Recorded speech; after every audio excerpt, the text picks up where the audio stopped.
హల్లెలూయా హల్లెలూయా. మంచిది. వాక్యంలోకి వెళ్దాం. వాక్యంలోకి వెళ్ళబోయే ముందు చివరిసారిగా జరిగిన కుటుంబ ప్రార్థనలో దేవుడు దేని గురించి మాట్లాడినాడు చెప్పండి. చివరిసారిగా కుటుంబ ప్రార్థన ఎక్కడ జరిగింది?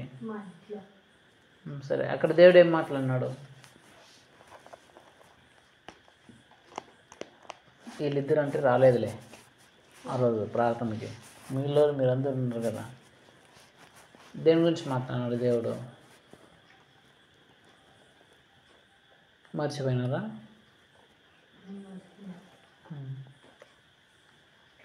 మర్చిపోతే ఎక్కడ ఉంటుంది? గ్రూప్లో ఉంటుంది, యూట్యూబ్లో ఉంటుంది, చూడాలి కదా, వినాలి కదా, గుర్తు పెట్టుకోవాలి కదా. చివరిసారిగా జరిగిన కుటుంబ ప్రార్థనలో దేవుడు దేని గురించి మాట్లాడాడంటే సహాయం కోసం నువ్వు ఏ వైపు చూస్తున్నావు, అంతే కదా.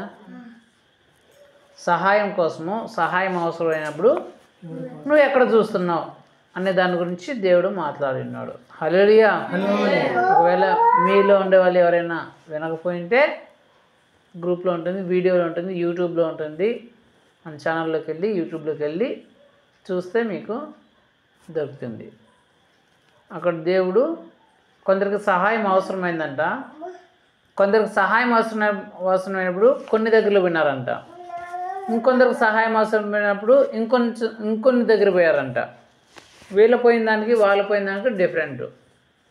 వీళ్ళు వేరే దగ్గర విన్నారు, వీళ్ళు వేరే దగ్గర విన్నారు. అయితే ఎవరు ఎక్కడికి పోవడం వల్ల సహాయం దొరికింది?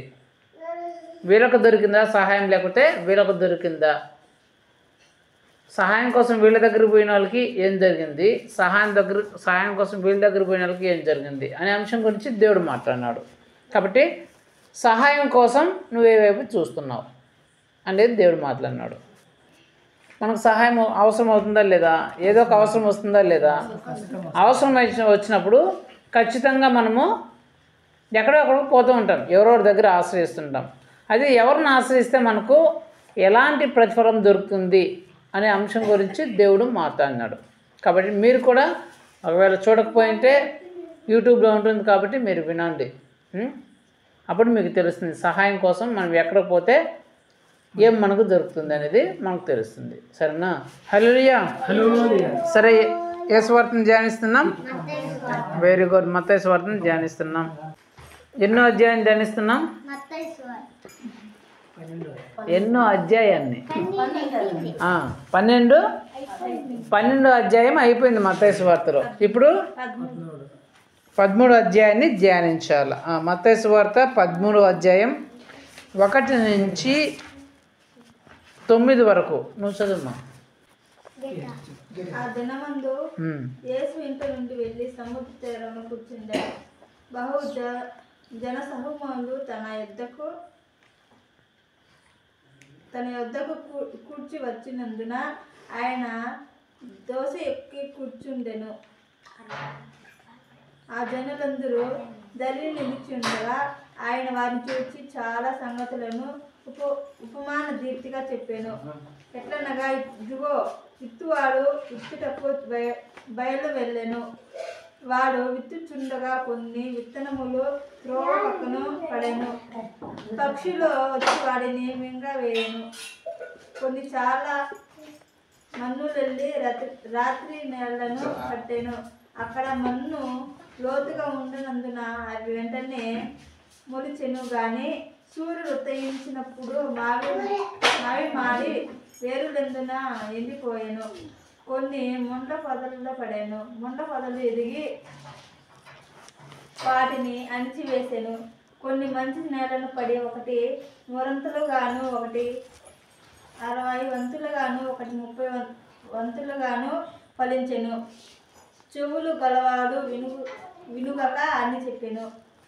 హల్లెలూయా. దేవుడి వాక్యం ద్వారా మనందరితో మాట్లాడడం గాక. ఆమేన్. మత్తయి సువార్త 13వ అధ్యాయం 9వ వచనంలో దేవుడు ఏం చెప్తున్నాడంటే, చెవులు గలవాడు వినుగాక అని దేవుడు చెప్తున్నాడు.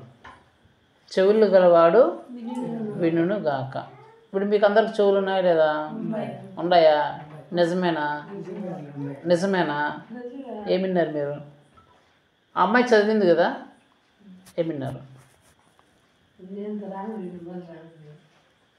అమ్మాయి చదివింది, మీకు చెవులు ఉన్నాయని చెప్పారు కదా. చెవులు ఉన్నవాడు ఏం చేస్తాడంట? వింటాడు. యేసుప్రభు చెప్పింది అదే.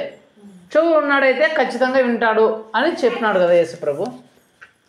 మరి మీకు అందరికి చెవులు ఉన్నాయని మీరు ఒప్పుకున్నారు. ఆ అమ్మాయికి చదివిందా లేదా? మీకు అందరికి ఎవరికైనా చెవుడు ఉందా? ఎవరికి లేదు. చెవుడు ఎవరికి లేదు. మీకు అందరికీ బాగా పనిచేస్తాయి. ఇప్పుడు ఆ అమ్మాయి ఏం చదివింది చెప్పండి. మీకు చెవులు ఉన్నాయి, మీరు విన్నారు అన్నారు. ఏం విన్నారు? కనీసం ఆ అమ్మాయి చదివిన దాంట్లో ఒక పదమన్నా చెప్పండి. చెప్పలు కూడా ఆమె కోసం చెప్పలు.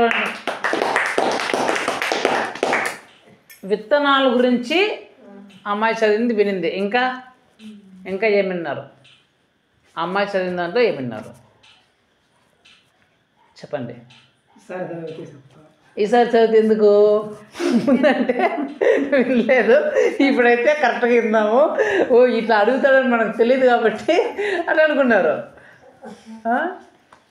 కొన్ని విత్తనాలు మొలకను ఒక నూరంతుల ఆ అమ్మాయి చదివితే ఆ అమ్మాయి కూడా తెలియట్లే. చెవులు గలవాడు వినుగాక అంటే ఏంటంటే వాక్యం చదివేటప్పుడు మనం శ్రద్ధగా వినాల.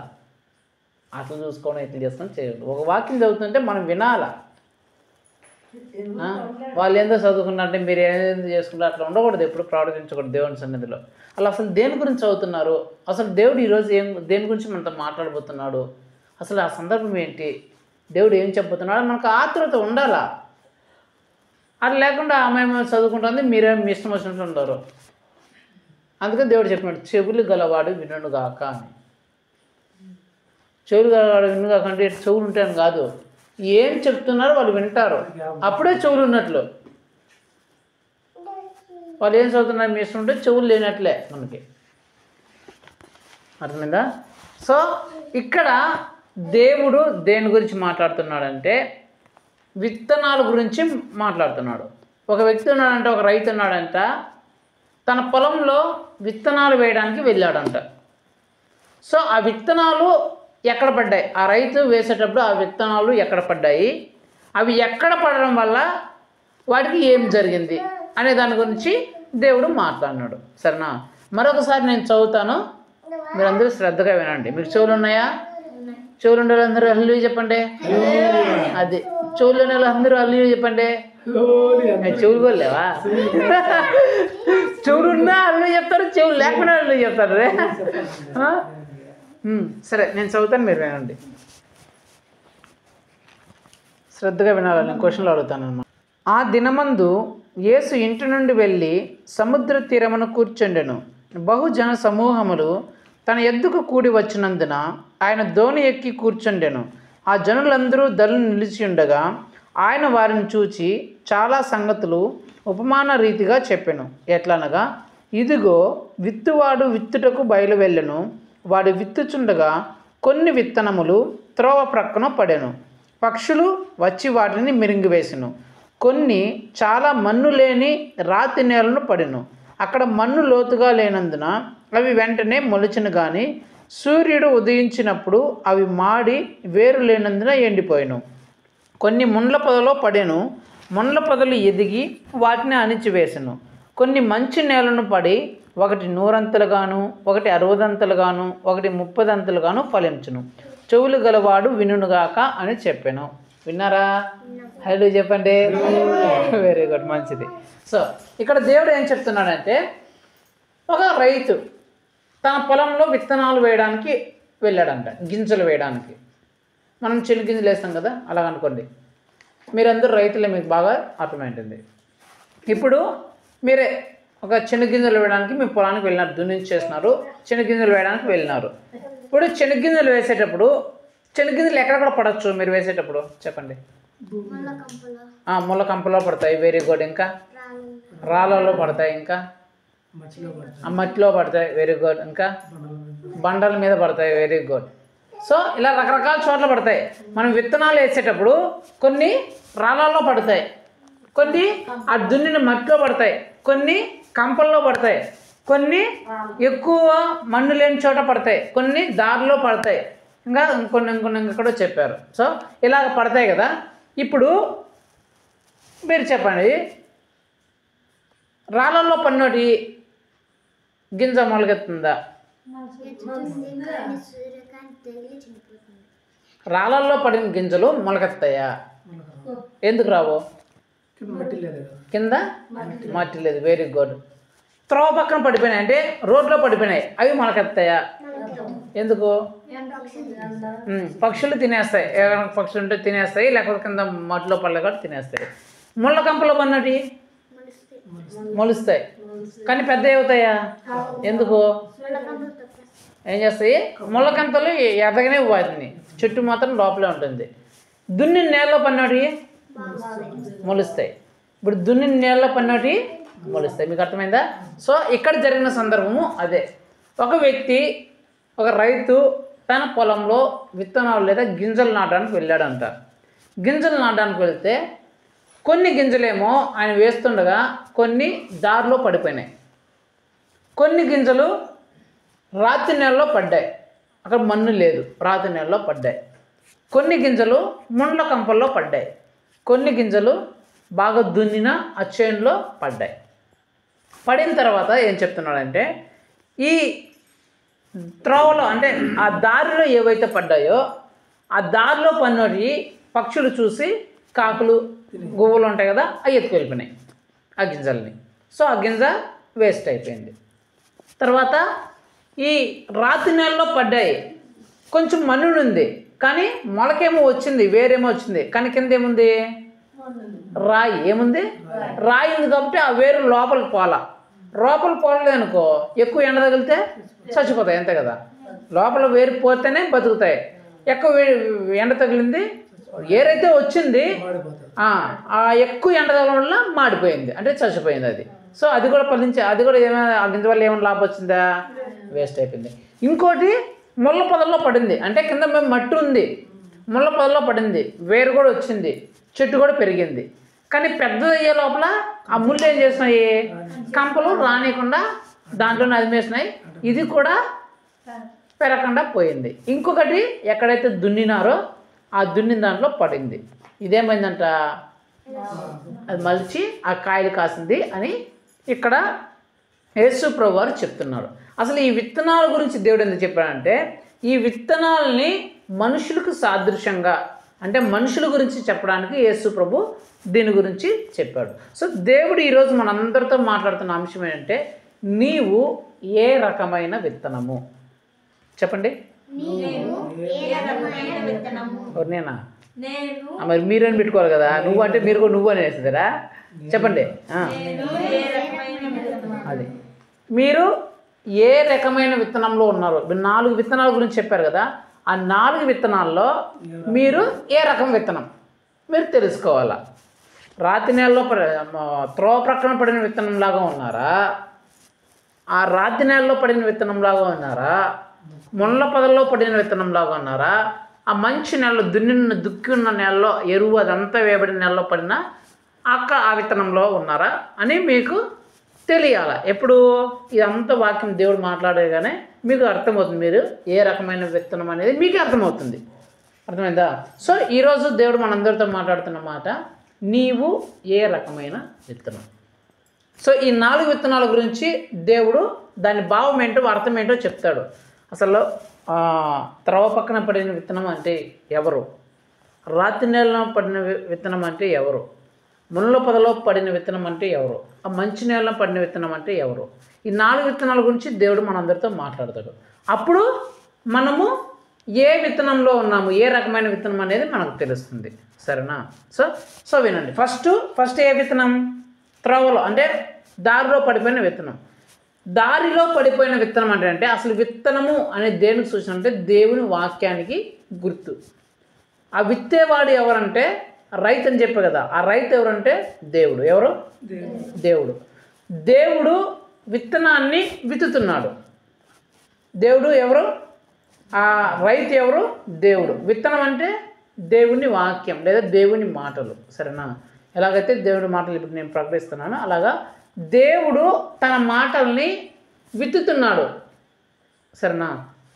సో ఇప్పుడు దేవుని మాటలు ఎవరు చెప్తారు? సేవకులు వచ్చి చెప్తూ ఉంటారు. సేవకులు చెప్తుంటారు, లేదా దేవుని గురించి తెలిసిన వాళ్ళు, బ్రదర్స్, సిస్టర్స్, విశ్వాసులు దేవుని గురించి చెప్తుంటారు. అలాగా దేవుని వాక్యం విత్తుతున్నారంట. అంటే దేవుని వాక్యం చెప్తుంటే ఈ త్రోవ ప్రక్కన అంటే దారిలో పడిన విత్తనం ఎవరంటే దేవుడు తన మాటలు చెప్పినప్పుడు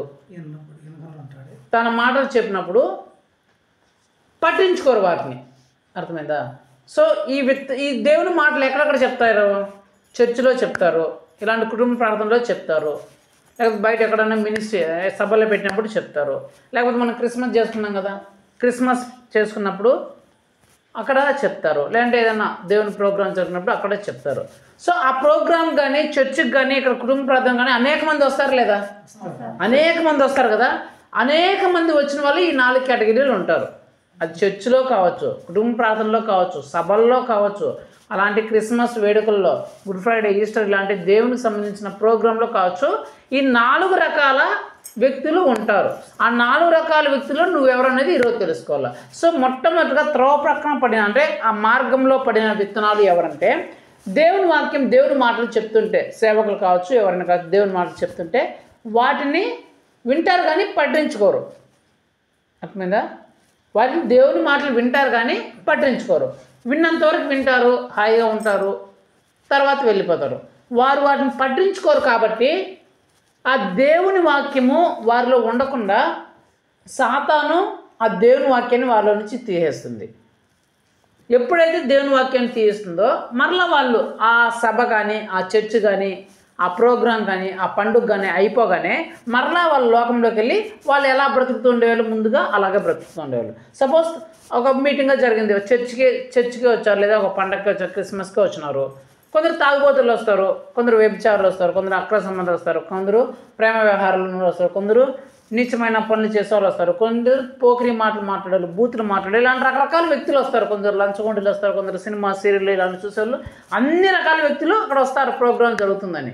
ఇలా ప్రోగ్రాం జరిగేటప్పుడు దేవుని మాటలు చెప్పేటప్పుడు అంతా వింటారు. మరలా అది అయిపోతానే, ఆ చర్చ్ అయిపోతానే, ఆ ప్రోగ్రాం అయిపోతానే మళ్ళీ బయటికి వెళ్ళిపోయి మరలా ఈ మాట వాళ్ళు పట్టించుకోరు. అసలు ఏం ప్రోగ్రాంలో ఏం జరిగింది అనేది ఏం పట్టించుకోరు. మేము పోయినామా, వచ్చినామా, ఇంకా మా పనులు మళ్ళీ మేము చేసుకున్నాం, మేము తాగినామా, మేము తిరిగినామా, మేము సినిమాలు సీరియల్ చూసుకున్నామా, మళ్ళీ మా చేష్టలు, మా చెడు పనులు, మా అల్లరి చిల్లర వ్యవహారాలు మళ్ళీ ఇలాగ ఉంటాయి వాళ్ళు. అంటే వీళ్ళు దేవుని మాటలు వింటారు కానీ వాళ్ళ జీవితంలో అవి పట్టించుకోరు. కాబట్టి మరలా వాళ్ళు ఎలాగైతే బ్రతుకుతూ ఉంటారో అలాగే బ్రతుకుతూ ఉంటారు వీళ్ళు. ఎవరో దారిలో పడిన విత్తనాలు. ఎందుకు వాళ్ళు అలాగే ఉంటారంటే సాతాను వారిలో నుంచి ఆ వాక్యాన్ని తినేస్తాడు. కాబట్టి అసలు వాళ్ళ వాక్యం గురించి, దేవుని మాటల గురించి పట్టించుకోరు. వాళ్ళు ఎట్లా బ్రతుకుతుంటారో అలాగే బ్రతుకుతూ ఉంటారు. సో చాలామంది కూడా చర్చిలకు వస్తున్నా, సభలకు వస్తున్నా, కుటుంబ ప్రార్థనలకు వస్తున్నా దేవుని మాటలు వింటూ ఉంటారు కానీ మరలా వాళ్ళు చేసే పనులు వాళ్ళలాగానే ఉంటాయి. దాని గురించి అసలు దేవుని మాటల గురించి వాళ్ళు పట్టించుకోరు. ఎన్నిసార్లు విన్నా, ఎన్నిసార్లు చెప్పినా వాళ్ళ ప్రవర్తన వాళ్ళదే. దానివల్ల వాళ్ళ జీవితం ఎలాగ ప్రార్థన జీవితం ఉందో అలాగే బ్రతుకుతుంటారు. వీళ్ళు ఎవరంటే ఆ త్రోవ పక్కన పడిన విత్తనాలు. వీళ్ళు ఎవరి చేతిలో ఉంటారంటే సాతాను చేతిలో ఉంటారు. ఎవరి చేతిలో ఉంటారు? సాతాను చేతిలో ఉంటారు. కాబట్టి వారిలో ఆ వాక్యం నిలవకుండా సాతాను వచ్చి ఎప్పటికప్పుడు తినేస్తూ ఉంటాడు. సో ఈ త్రోవ ప్రక్కన పడిన విత్తనాలు సాతాను చేతిలో ఉంటారు. కాబట్టి వాళ్ళు దేవుని మాటలు ఎన్ని విన్నా సరే మరలా అది అయిపోతానే మరలా వాళ్ళ ఇష్ట ప్రకారమే చేస్తుంటారు, వాళ్ళ ఇష్ట ప్రకారమే బతుకుతుంటారు. ఎందుకంటే వాళ్ళ జీవితంలో సాతానికి వారు బానిసలుగా, బందీలుగా అయిపోయింటారు. వీళ్ళు త్రోవ పక్కన పడిన విత్తనాలు. రెండో విత్తనం ఎవరు? రాతి నేలలో పడిన విత్తనాలు. రాతి వేలంలో పడిన విత్తనాలు అంటే దేవుడు చెప్పే కదా, రకరకాల వ్యక్తులు వస్తారు, వ్యభిచారులు వస్తారు, త్రాగుబోతులు వస్తారు, అల్లారి చిల్లర తిరిగి చెడు పనులు చేసే అందరూ వస్తారు కదా. అలాంటి సందర్భంలో దేవుడు మాట్లాడినప్పుడు అచ్చా దేవుడు ఎంత బాగా మాట్లాడినారు, అవునరా మన బతుకు కూడా ఇలాంటిదే కదా, మనం కూడా ఇలా చండాలంగా నీచంగా బ్రతుకుతున్నాం కదా, మనం కూడా ఇలాంటి పరిస్థితుల్లో ఉన్నాం కదా, దేవుడు నా గురించి చెప్పినారా, నా గురించే మాట్లాడినారా, చచ్చా నేను ఇంకా ఇలాగ బ్రతకూడదు అనే వేరు వాళ్ళలో మొలుస్తుంది. ఏం మొలుస్తుంది? వేరు మొలుస్తుంది. అంటే దేవుని వాక్యం వాళ్ళలోకి వెళ్తుంది, వాళ్ళ మనసులోకి వెళ్తుంది. దేవుని వాక్యం వాళ్ళ మనసులోకి వెళ్తుంది. అవునరా, భలే చెప్పారా, ఆ సేవకుడు భలే చెప్పారా, అసలు మనం కూడా ఇలాగా బ్రతకాలరా, చచ్చా ఇన్ని రోజులు మనం ఇట్లా ఎందుకు బ్రతికినాం, ఇప్పుడు నుంచి మనం ఇలా బ్రతకదాం అని వాళ్ళ జీవితంలో అక్కడ నిశ్చయించుకుంటారు. అక్కడ నిశ్చయించుకొని కొన్ని రోజులు బాగానే ఉంటారు, కొన్ని రోజులు బాగానే ఉంటారు. ఈసారి మనము తాగిపోతాను పోకూడదు, తాగకూడదు, మనం ఈసారి అక్రమ సంబంధాలు పోకూడదు, వద్దు, దేవుడు మనకు మంచిగా ఉండాలా, ఈసారి అల్లరి చిల్లర మాట్లాడకూడదు, మన బూతులు మాట్లాడకూడదు, చచ్చా ఇంకెట్లా మాట్లాడతాం, అలాంటి మాటలు మాట్లాడకూడదు, అలాంటి సినిమాలు మనం చూడకూడదు, అలాంటి సీరియల్ మనం చూడకూడదు, అలాంటి స్నేహాలు మనం చేయకూడదు, అలాంటి పనులు మనం చేయకూడదు అని కొన్ని రోజులు బాగా బ్రతుకుతూ ఉంటారు. కొన్ని రోజులు బాగా బ్రతికిన తర్వాత ఆ తర్వాత మళ్ళీ చిన్నగా శ్రమలు వచ్చినాయి అనుకుందాం, చిన్నగా ఇబ్బందులు వచ్చినాయి అనుకుందాం, మళ్ళీ చిన్నగా లోకాశలు పుట్టినాయి అనుకుందాం, వాళ్ళు వీళ్ళు చేసేది చూసినా అనుకుందాం, మనం మళ్ళీ ఇలా చేయలేకపోతున్నామే అని చెప్పేసి వీళ్ళు మరలా దాన్ని వదిలేసి మరలా దానిలోనికి వెళ్ళిపోతారు. అంటే ఈ రాతి నెలలో పడిన వాళ్ళు ఎవరంటే దేవుని మాటలు విన్నప్పుడు వాళ్ళ హృదయంలోనికి దేవుని మాటలు వెళ్తాయి. వెళ్ళిన తర్వాత వాళ్ళు కరెక్టే, మన బ్రతుకు ఇలా ఉంది, మనం ఇలా ఉండకుండా ఉండాల్సిందని పశ్చాత్తాపడతారు. పశ్చాత్తాపడి కొన్ని రోజులు బాగా దేవుడు చెప్పినట్లు నడుచుకుంటారు. కొన్ని రోజులు బాగా దేవుడు చెప్పినట్లు నడుచుకున్న తర్వాత ఆ తర్వాత ఎప్పుడైనా కష్టాలు, శ్రమలు, బాధలు, ఇబ్బందులు వస్తే ఎలాగైతే సూర్యుడు వస్తాడో, సూర్యుడు అంటే ఏంటి? ఎండే కదా, ఎండ తగిలితే సుక్కు ఉంటుంది కదా, అట్లా శ్రమ ఏదైనా, కష్టం ఏదైనా, బాధ ఏదైనా వస్తానే ఈయనలో అంతవరకు నా ఏరు మాడిపోతుంది. ఎప్పుడైతే ఆ వేరు మాడిపోతుందో ఆ భావన, యేసు ప్రభు వాళ్ళ హృదయంలో పెట్టిన ఆలోచన ఎప్పుడైతే మాడిపోతుందో వేరు చచ్చిపోతే ఏమవుతుంది? ఆ చెట్టు కూడా చచ్చిపోతుంది. ఎప్పుడైతే ఆ భావన చచ్చిపోతుందో ముందు ఎలా ఉన్నారు వాళ్ళు మళ్ళీ అలాగే వెళ్ళిపోతారు. అంటే ఈ రాతి నేలలో పడిన విత్తనాలు ఎవరంటే దేవుని వాక్యం విన్నప్పుడు అబ్బా సూపర్గా భలే ఉందిరా, సూపర్, వెరీ గుడ్, అబ్బా ఏం వాక్యం చెప్పారు, అబ్బా ఇట్లా కదరా వాక్యం అని అప్పటికప్పుడు బాగా సంతోషిస్తారు, ఆనందిస్తారు. కొన్ని రోజులు ఆ వాక్యంలో నిలుస్తారు, కొన్ని రోజులు ఆ వాక్య ప్రకారం బతుకుతారు, కానీ చాలా రోజులు ఉండరు. చిన్న శ్రమలు వచ్చగానే, చిన్న కష్టములు వచ్చగానే, చిన్న రోగం వచ్చగానే, చిన్న అవసరం వచ్చగానే మరలా వాటి వైపు వెళ్ళిపోతారు. మరలా వాళ్ళ జీవితము వాళ్ళు బ్రతుకుతూ ఉంటారు. వీళ్ళెవరంటే ఆ రాతి నేలలో పడిన విత్తనాలు. మూడోది ఎవరు? ముండ్ల పొదలో పడిన విత్తనాలు. ఈ ముండ్ల పొదలో పడిన విత్తనాలు ఎవరంటే దానికి ఆడుకో గుమ్మరు ఉంటే కట్టేస్తాను ఈ పక్కన రాయి పక్క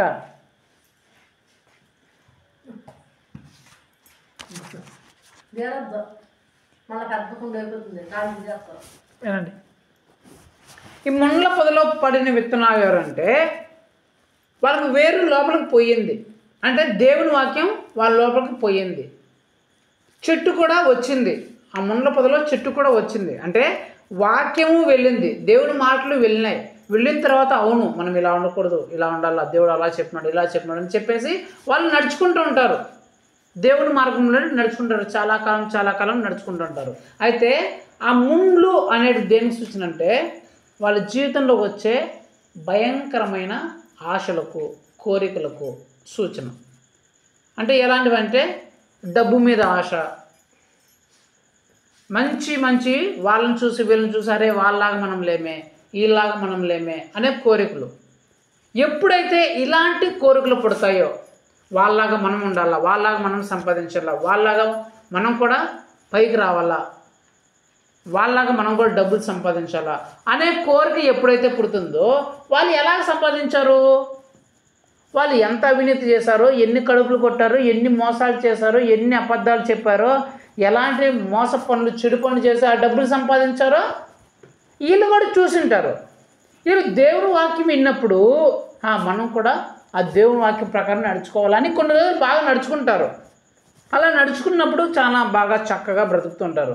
కానీ ఎప్పుడైతే ఇతరులను చూస్తారో, ఎప్పుడైతే ఇతరులు బాగా వీళ్ళకంటే గొప్పగా ఎదిగిపోయేది, వాళ్ళు చేసే చెడు పనులు బట్టి, వాళ్ళు చేసే మోసాలు అక్రమాలను బట్టి ఎప్పుడైతే వాళ్ళు వీళ్ళకంటే ఎక్కువగా ఎదిగిపోతారో వీళ్ళు కూడా మేము కూడా అలాగే అయిపోవాలా, మేము కూడా అలాగ ఉండాలని చెప్పేసి వాళ్ళు ఏదైతే మార్గాన్ని ఎంచుకున్నారో వీళ్ళు కూడా అదే మార్గాన్ని ఎంచుకుంటారు. మోసాలు చేయడము, ఇతరులకు అన్యాయాలు చేయడము, లేకపోతే వేరే రకరకాల పనులు చేయడము, వాళ్ళు ఏమైతే చేసి అవన్నీ సంపాదిస్తున్నారో మేము కూడా అలాగే చేసి సంపాదించాలని వీళ్ళ ఇష్టాల ప్రకారం దేవునికి వ్యతిరేకంగా దేవునికి నచ్చని వాటిని కూడా చేసి వీళ్ళు ఇష్టానుసారంగా బ్రతకాలని వీళ్ళు కోరుకుంటారు. ఒకటి. రెండోది ఏంటంటే దేవునిలో బాగా బ్రతుకుతూ ఉంటారు, కానీ ఎప్పుడైతే భయంకరమైన వాటి వస్తాయో, భయంకరమైన రోగాలు, భయంకరమైన వ్యాధులు వచ్చినాయో అప్పుడు ఏం చేస్తారు? దేవుణ్ణి విడిచిపెట్టేసి మరలా మంత్రాలు, మళ్ళా తంత్రాలు, మళ్ళా వాళ్ళ మాటలు, మళ్ళా వీళ్ళ మాటలు, మళ్ళా తాయెత్తులు, మళ్ళా స్వామీజీలు, మళ్ళా శకునాలు, మళ్ళీ అవి ఉంటాయి, కాలాలు ఉంటాయి, అవి ఉంటాయి, ముహూర్తాలు, రావు కాలాలు, అవి ఇవి ఉంటాయి కదా, వాటన్నిటిని మళ్ళీ అనుసరిస్తారు. అంటే వీళ్ళు ఎవరంటే యేసు ప్రభు మాటలు వినిన తర్వాత యేసు ప్రభులు బాగా పెరిగే వ్యక్తులే, కానీ ఎప్పుడైతే వీళ్ళకి భయంకరమైన వాటి ఎదురవుతాయో, అతి కష్టమైన వాటి ఎదురవుతాయో అలాంటి వ్యక్తులు ఏం చేస్తారంటే మరలా లోకంలోనికి వెళ్ళిపోతారు. వాటి నుంచి ఎలా తప్పించుకోవాలా, వీటి నుంచి మేము ఎలా విడిపింపబడాలా, మనం కూడా అలాగే చేద్దాం, వాళ్ళు చేస్తుంటే చేద్దాము, మనం కూడా విడిపింపబడదామని చెప్పేసి అన్యులు ఏ విధంగా అయితే చేస్తుంటారో అలా విధంగా చేసేవాళ్ళు చాలామంది ఉన్నారు. నాకే చాలామంది చెప్పినారు, వాళ్ళు క్రిస్టియన్లు, క్రైస్తవులు చాలామంది నేను చూసినాను. యేసుప్రభుని నమ్ముకున్న వాళ్ళే, యేసుప్రభుని నమ్ముకున్న తర్వాత బాగా 2-3 సంవత్సరాలు బాగున్నారు, 2-3 నెలల తర్వాత బాగున్నారు. కానీ ఎప్పుడైనా ఎక్కువ రోగం వచ్చేయడమో, లేకపోతే ఎక్కడైనా శోధన వచ్చేయడమో, ఎక్కువైన వాళ్ళ పరిస్థితి బాగాలేకపోవడం, వాళ్ళు ఏమనుకుంటారు, మాకు దయ్యాలు పట్టినాయేమో, మాకు చేతబడులు చేసినారేమో, మాకు మంత్రాలు చేసినారేమో అని చెప్పేసి ప్రార్థన చేయడం ఆపేస్తారు. దేవుని సన్నిధికి పోవడం ఆపేసి మంత్రాల దగ్గరికి మంత్రాలు కట్టించుకోను, నల్ల దారాలు కట్టించుకోను, తెల్ల దారాలు కట్టించుకోను, తాయెత్తులు కట్టించుకోను, నిమ్మకాయలు పెట్టుకోను, ఆ కాయలు పెట్టుకోను, ఈ కాయలు పెట్టుకోను, ఆ మంత్రావాడిది అది చెప్పినాడని చెప్పి, ఈ మంత్రవాడు ఇది చెప్పినాడు, ఆ స్వామి అది చెప్పినాడని చెప్పి, ఈ స్వామి ఇది చెప్పినాడని చెప్పేసి వాళ్ళ చుట్టూ వీళ్ళ చుట్టూ దానికోసం దీనికోసం పరిగెడుతుంటారు. ఎవరో యేసుక్రీస్తుని నమ్మిన వాళ్ళే, యేసుక్రీస్తుని అనుసరిస్తున్న వాళ్ళే, యేసుక్రీస్తు చేసిన అన్ని అద్భుతములు చూసిన వాళ్ళే ఎప్పుడైనా కొంచెం కష్టం ఎక్కువైనప్పుడు, బాధ ఎక్కువైనప్పుడు యేసు ప్రభు చెప్పినంతా పక్కన పెట్టేసి మరలా వీళ్ళు ఇష్టానుసారంగా బ్రతుకుతూ ఉంటారు. ధన వ్యామోహం కోసం డబ్బులు సంపాదించాలని చెప్పేసి యేసు ప్రభు మోసం చేద్దానంటే డబ్బులు సంపాదించడం మోసమే చేస్తారు, అన్యాయమే చేస్తారు, అక్రమే చేస్తారు. కొందరిని ఏడిపించి వాళ్ళ దగ్గర నుంచి అక్రమంగా, అన్యాయంగా, బలవంతంగా లాక్కునే మనుషులు కూడా ఉన్నారు, లంచాలు తీసుకునే వాళ్ళు కూడా ఉన్నారు. అంటే డబ్బులు సంపాదించడానికి వాళ్ళకున్న కోరికలను, వాళ్ళకున్న ఆశలు తీర్చుకోవడానికి దేవునిలో ఉండి కూడా ఆ తర్వాత తప్పిపోయిన వాళ్ళు చాలామంది ఉంటారు. యవ్వనస్తులు కూడా దేవునిలో ఒక 2-3 సంవత్సరాలు బాగా ఎదిగి ఆ తర్వాత వాళ్ళ యవ్వన కోరికలు తీర్చుకోవడానికి మరలా ప్రేమ వ్యవహారాలు, మళ్ళా సినిమాలు, మళ్ళా షికార్లు, మళ్ళా అపవిత్రమైన స్నేహాలు చేసి తప్పిపోతున్న వాళ్ళు ఎంతోమంది ఉన్నారు. అంటే వీళ్ళు ఎవరంటే యేసు ప్రభులో బాగా ఎదిగిన వాళ్ళే, యేసు ప్రభు చెప్పినట్లు బాగా నడుచుకున్న వాళ్ళే, కానీ వాళ్ళకి ఎక్కువ ఆశ పుట్టినప్పుడు, లోకం మీద ఎక్కువ ఆశ పుట్టినప్పుడు, లేకపోతే ఎక్కువ శ్రమ, ఎక్కువ కష్టం ఏదైనా వచ్చినప్పుడు యేసు ప్రభు చెప్పిన వాటిని పక్కన పెట్టేసి ఆ కోరికలను తీర్చుకోవడానికి, ఆ శ్రమల నుంచి తప్పించుకోవడానికి దేవుడు చేయొద్దన్న పనులు చేసి మరలా లోకంలోకి వెళ్ళిపోయే వ్యక్తులు ఎవరు? ఈ ముండ్ల పొదల్లో ఉండే వ్యక్తులు. చిట్ట చివరిగా 4వ వ్యక్తులు ఎవరంటే మంచి నేలలో పడిన వ్యక్తులు. ఎవరు? మంచి నేల అంటే వీళ్ళు యేసు ప్రభు చెప్పిన ప్రకారము నడుచుకుంటూ ఉంటారు. ఎంత శ్రమైనా రాని, ఎంత ఇబ్బంది అయినా రాని, ఎంత రోగమైనా రాని, ఎంత శ్రమైనా రాని విగ్రహాలు వాటిని అనుసరించరు. మళ్ళా మంత్రాలు, ఆ తాయెత్తులు, వీడి జోలికి, ఆ బాబాల జోలికి, ఆ స్వామి జోలికి అస్సలు పోరు. మాకు యేసు ప్రభువే బాగు చేస్తాడు అనే నమ్మకంతో వాళ్ళ ప్రార్థన ద్వారా దేవుని సన్నిధిలో దేవునికి వస్తూ ఉంటారు. ఒకరు ఎలాంటి లాభం వస్తుందన్నా సరే, ఎలాంటిది కలుగుతుందన్నా సరే అన్యాయం జోలికి, మళ్ళీ అక్రమాల జోలికి, మళ్ళీ అలాంటి పాపిష్టి పనుల జోలికి వీళ్ళు పోనే పోరు. ఎలాంటి ఆకర్షణలు ఉన్నా సరే, ఎలాంటి ఇతరులు ఎలాంటి స్నేహాలు చేస్తున్నా సరే, ఎలాంటి ఎంజాయ్మెంట్ చేస్తున్నా సరే, వీళ్ళు మాత్రం అలాంటి వాటి జోలికి పోరు. దేవుడు చేయొద్దన్న పనులు చేయరు. ఎవరు? ఈ మంచి నేలలో పడిన విత్తనంలో. ఈ మంచి నేలలో పడిన విత్తనాలు లోకంలో ఉన్న వాటిని అస్సలు ఆశించరు. అది వ్యభిచారం కావచ్చు, మద్యం కావచ్చు, అపవిత్రమైన ఆ పనులు కావచ్చు, ఆ ప్రేమ వ్యవహారాలు కావచ్చు, అల్లరితో కూడిన ఆటలు పాటలు కావచ్చు, సినిమాలు కావచ్చు, షికార్లు కావచ్చు, సీరియళ్ళు కావచ్చు, మరి ఏమైనా కావచ్చు, లోకముకు సంబంధించిన దేన్ని కానీ వారు ఆశించరు. వాళ్ళు ఎప్పుడూ అమ్మో దేవుడు ఇలా చెప్పాడు, మనం ఇలాంటి పనులు చేయకూడదు, మనం ఇలా ఉండకూడదు, ఇలా మాట్లాడకూడదు, ఇలాంటి వాటి స్నేహాలు చేయకూడదు, ఇలాంటి వ్యక్తులతో మనం కలవకూడదు, ఇలాంటి వ్యక్తులతో మనం మాట్లాడకూడదు, అలాంటి పరిచయాలు మనకు ఉండకూడదు అని చెప్పేసి వీళ్ళు ఎల్లప్పుడూ తమకు తాము దేవుడి యందు భయము కలిగి నడుచుకుంటూ ఉంటారు. ఈ మంచి నేలలో పడిన విత్తనాలు. ఇప్పుడు ఈ 4 విత్తనాల్లో ఫలించింది ఎవరు? దేవుని వాక్యం విని మరలా బయటికి వెళ్ళి మర్చిపోయిన వాళ్ళు ఫలించరు. వాళ్ళ బ్రతుకులు వేస్టే, నాశనంలోనే ఉంటాయి. రెండోది, దేవుని వాక్యం వింటారు కానీ కొంచెం శ్రమ రాగానే, కొంచెం ఇబ్బంది రాగానే ప్రార్థన చేయడం ఆపేస్తారు, చర్చికి రావడం ఆపేస్తారు, దేవుని వేడుకోవడం ఆపేస్తారు. మరలా మంత్రాలు, మరలా తంత్రాలు, మరలా వ్యభిచార క్రియలు, మరలా మందు, మళ్ళీ అవి ఇవి అల్లరి చెడు పనులు, చెడు వ్యసనాలు, ఇలాంటి వాటినే అనుసరిస్తుంటారు. వీళ్ళు కూడా ఫలిస్తారా? వీళ్ళు నాశనంలోనే ఉండిపోతారు. మూడో వాళ్ళు, దేవుని వాక్యం వారి జీవితంలో చాలా కాలం నిలుస్తుంది కానీ వారికి ఎక్కువైన ఆశలు పుట్టినప్పుడు, ఎక్కువ శ్రమ కలిగినప్పుడు వారు కూడా దేవుని విడిచిపెట్టేసి, దేవుని పక్కన పెట్టేసి మరలా ఆశలను, ఆ కోరికలు తీర్చుకోవడానికి, వాటిని సంపాదించుకోవడానికి మరలా ఈ లోకంలోనికి వెళ్ళిపోతారు. సో ఈ మంచి నేలలో పడే ఆ విత్తనం కూడా, ఆ మండల పొదలో పడిన విత్తనం కూడా ఫలించదు. అది కూడా ఫలితం రాదు. అది కూడా నాశనంలోనికే చివరిగా వెళ్ళిపోతుంది. చివరిగా ఈ మంచి నేలలో పడిన విత్తనము చెట్టు వచ్చి మొలిచి కాయలు కాస్తుంది కదా. సో ఈ చెట్టు రావడానికి, కాయలు రావడానికి గల కారణం అది మంచి నేలలో పడింది, వేరు కూడా లోతుకు వెళ్ళింది. ఇప్పుడు నా క్వశ్చన్ ఏంటంటే, అక్కడ దేవుడు చెప్పబడిన మాట బేస్ చేసుకొని మీకు చెప్తున్నాను. మంచి నేలలో బాగా దున్నినారు, నేల బాగా దున్నారు. ఈ 4వ రకం విత్తనాలన్నీ నేలలో పడ్డాయి. అన్ని చెట్లకు అన్ని కాయలే కాస్తాయా? అన్ని చెట్లు, చిన్న చెట్లు అనుకోండి, నువ్వు వేసిన విత్తనాలు ఒక చెట్టుకి 10 కాయలు కాస్తాయి, రెండో చెట్టుకు కూడా 10 కాయలే కాస్తాయా? ఎందుకు కాయవు? ఒక చెట్టుకు 10 కాస్తే ఒక చెట్టుకు 15 కాయచ్చు, లేకపోతే ఇంకో చెట్టుకు 7 కాయచ్చు, ఇంకో చెట్టుకు 13, 14, 20 కావచ్చు. అంటే అన్ని చెట్టుకు ఒకే రకమైన కాయలు కాయవు. విత్తనం పడింది మాత్రము నేలలో పడింది, మంచి నేలలోనే పడింది, కానీ కాయలు అన్నీ ఒకేలా కాయల. యేసుప్రభు కూడా చెప్తున్నాడు, 4వ రకం విత్తనము ఎట్లా ఫలించిందంట? 100 ఫలించింది అని చెప్పాడా యేసుప్రభు? ఏమని చెప్పాడు? 30 60 100 ఫలించిందంట. అదేంటి అంటే 4వ రకం వ్యక్తులు కూడా, అంటే దేవుని వాక్యం ప్రకారం జీవిస్తున్న వ్యక్తులు కూడా అందరికీ ఒకే ప్రతిఫలం వస్తుందా? అందరికీ ఒకే ఆశీర్వాదం వస్తుందంటే రాదనే దేవుడు చెప్తున్నాడు. ఈ పడిందేమో మంచి నేలలోనే, కానీ ఫలితమేమో అందరికీ ఒకలాగా రాల. కొందరికి 30 కాయలు కాస్తే, కొన్ని చెట్లు 30 కాయలు కాస్తే, కొన్ని చెట్లు 60 కాయలు కాసినాయంటే, కొందరు చెట్లు 100 కాయలు కాసినాయంట. అదేంది? పడిందేమో ఒకే నెలలోనే కదా. ఎందుకు? ఫలించినా కూడా ఆ ఫలితం ఒక్కొక్కరికి ఒక రకంగా ఉంది. ఎందుకు?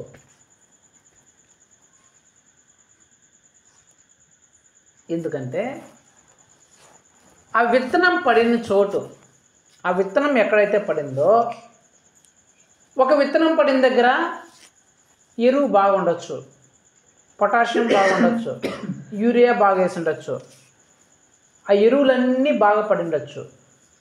ఇంకో విత్తనం వేసిన దగ్గర కొంచెం తక్కువ ఉండొచ్చు. ఇంకో విత్తనం పడిన దగ్గర అసలు అక్కడ ఎరువులే లేకపోయిండొచ్చు. అన్నీ మంచి నేలలోనే పడ్డాయి. పడిందేమో దున్ని నేలలోనే మంచి నేలలోనే పడ్డాయి.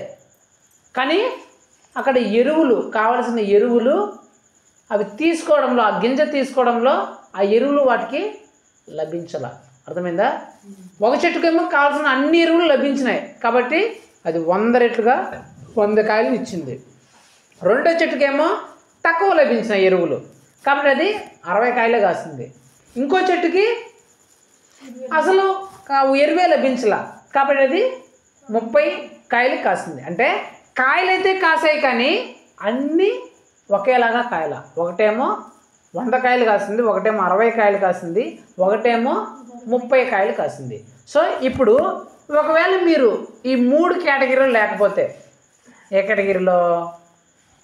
త్రోవ ప్రక్కన పడి ఆ సాతాను దగ్గర ఆ వాక్యాన్ని ఎత్తుకొని పోయిన కేటగిరీలో కానీ, రాతి నెలలో పడిన విత్తనం రకంలో కానీ, ముండ్ల పొదలో పడిన ఆ విత్తనం రకంలో కానీ మీరు లేకుండా ఈ 4వ కేటగిరీలో ఉన్నారు అనుకుందాం. 4వ రకమైన విత్తనంలో ఉన్నారనుకుందాం. మీరు ఫలిస్తారు కానీ ఆ ఫలితంలో కూడా తేడా ఉంటుంది. కొందరు కుటుంబాలు చూడండి, యేసుక్రీస్తుని నమ్ముకున్న కుటుంబాలు చూడండి. కొందరు ఒకేసారి నమ్ముకుని ఉండారు అనుకుందాం, కొందరు లేటుగా నమ్ముకున్నారు అనుకుందాం.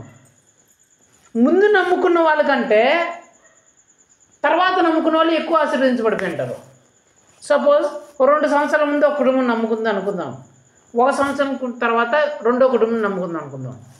ఆ కుటుంబం ఏమో 2 సంవత్సరాల నుంచి నమ్ముకున్నా కొంచెం ఆశీర్వాదంలో వస్తుంటుంది. ఈ కుటుంబం 1 సంవత్సరం ముందు నమ్ముకున్నా వాళ్ళకంటే ఎక్కువ ఆశీర్వదించబడిపోయి ఉంటుంది. అర్థమైందా? అందరూ యేసుక్రీస్తుని నమ్ముకున్న కుటుంబాలే కానీ వాళ్ళ ఆశీర్వాదంలో తేడా ఉంటుంది. కొందరేమో ఎక్కువగా ఆశీర్వదించబడుతుంటారు, కొందరేమో తక్కువగా ఆశీర్వదించబడుతుంటారు, కొందరేమో అసలు మరీ తక్కువగా ఆశీర్వదించబడుతుంటారు. ఆశీర్వదించబడడం అయితే అందరూ ఆశీర్వదించబడుతున్నారు కానీ కొందరు ఎక్కువ ఆశీర్వదించబడుతుంటారు. ఏ విషయంలో? వాళ్ళు చేసే పని విషయంలో, వారు నడిచే విషయంలో, వాళ్ళ ఉద్యోగం విషయంలో, వాళ్ళ కూలి విషయంలో, వాళ్ళ పంటల విషయంలో, వాళ్ళ పశువుల విషయంలో, వాళ్ళ పిల్లల విషయంలో, వాళ్ళ ఇంటి విషయంలో, వాళ్ళ కుటుంబ విషయంలో, అన్ని విషయంలో కొందరు బాగా ఆశీర్వదిస్తుంటారు. చెప్తారు కదా, పట్టిందల్లా బంగారం అన్నట్లు. వాళ్ళు ఏం చేసినా సరే అంత బంగారంలాగా ఆశీర్వదించబడుతుంటారు. కొందరేమో పట్టిందల్లా వెండిలాగా ఆశీర్వదించబడుతుంటారు, ఇంకొందరేమో పట్టిందల్లా ఇనుములాగా ఆశీర్వదించబడుతుంటారు. అంటే అందరూ నమ్ముకున్నది యేసు ప్రభునే, అందరూ వాక్య ప్రకారమే బ్రతుకుతున్నారు. మరి కొందరు ఎందుకు ఎక్కువ ఆశీర్వదించబడుతున్నారు, కొందరు ఎందుకు మధ్యలో ఉన్నారు, కొందరు ఎందుకు తక్కువలో ఉన్నారు?